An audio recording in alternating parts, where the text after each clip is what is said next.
सास की ममता। विवाह को कुछ ही दिन हुए थे। एवं आज काम वाली बाई भी नहीं आई, इसलिए नीता बर्तन धोने लगी। धोते धोते उसके हाथ से कांच का कप नीचे गिरकर टूट गया। कप टूटते ही वह डरने लगी कि उसकी सास अब बातें सुनाएगी।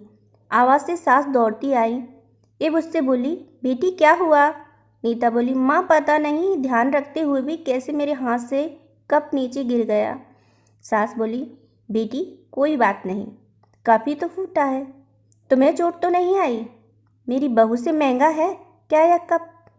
और हाँ, तुझे अभी यह सब करने की क्या आवश्यकता है? मेहंदी भी नहीं उतरी अभी तेरे हाथों से।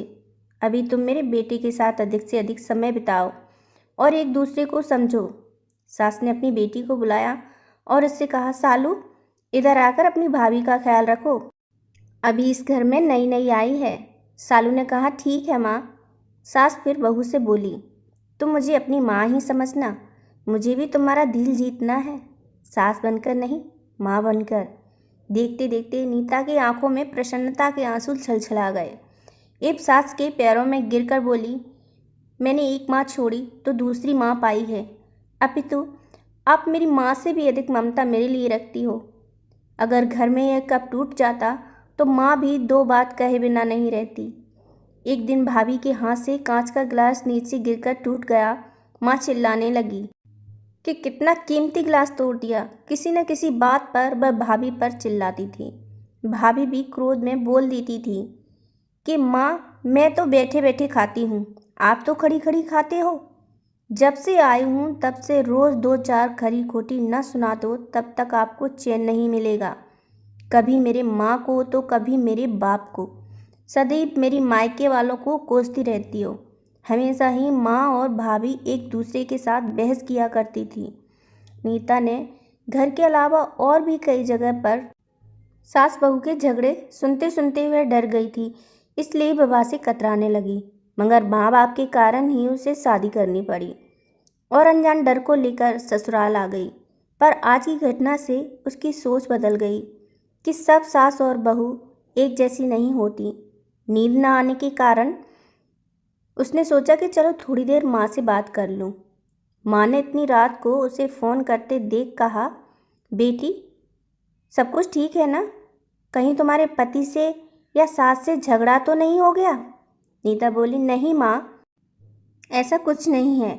मालूम है माँ, आज मेरे हाथ से कांच का कप टूट गया, तभी मेरी सास आ गई। मेरे आगे बोलते ही मेरी माँ ने बोलना आरंभ कर दिया। बेटा फिर तेरे सास के चिल्लाने पर तूने अच्छा सा उत्तर दे दिया ना? हाँ बेटा, कभी भी दब कर नहीं रहना।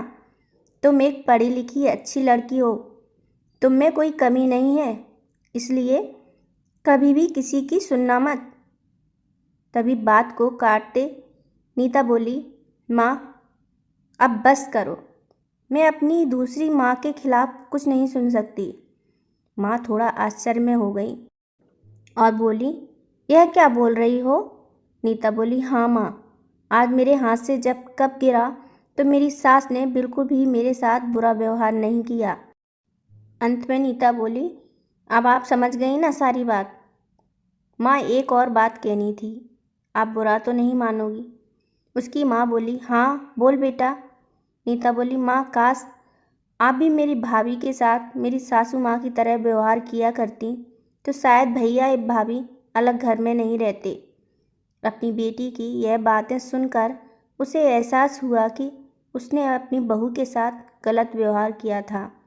उसकी बेटी ने उसकी आंखें खोल दी। नीता उससे पहले कुछ बोलती तभी उसकी माँ बोली, नीता अब जब तू यहाँ आएगी तो पूरे परिवार को एक साथ पाएगी। अब फ़ोन रख, मुझे अपने बेटे और बहू की स्वागत की तैयारी करनी है। विवाह के पश्चात नई जिंदगी की शुरुआत में यदि आज सास समझदारी से काम नहीं लेती, अपनापन नहीं जताती, तो शायद शुरुआत की नींव ही कमज़ोर होने से पूरी जिंदगी में आपसी दरार पड़ जाती है। कप को फूटने से कोई नहीं रोक सकता, परंतु प्रेम को टूटने से तो हम सभी रोक सकते हैं। कांच के टुकड़े हो जाएं, पर घर के टुकड़े बिल्कुल भी न होने दें। अपने घर में प्रेम का वातावरण बनाए रखिए, एक दूसरे को समझें, एक दूसरे की इज्जत करें तो घर स्वर्ग बन जाएगा। घर नर्क से स्वर्ग में बदल सकता है। अगर बहू सास को माँ मान ले और सास बहू को बेटी मान ले तो दृष्टि बदलने से सृष्टि बदल जाएगी। और एक स्त्री चाहे तो घर को स्वर्ग बना सकती है और चाहे तो नर्क भी बना सकती है। दोस्तों, अगर यह कहानी आपको पसंद आई हो तो इसे लाइक करें और ज़्यादा से ज़्यादा अपने दोस्तों को शेयर करें। और मेरे चैनल पे पहली बार आए हैं तो दोस्तों मेरे चैनल को सब्सक्राइब करना ना भूलें। कहानी पूरी सुनने के लिए धन्यवाद। राधे राधे।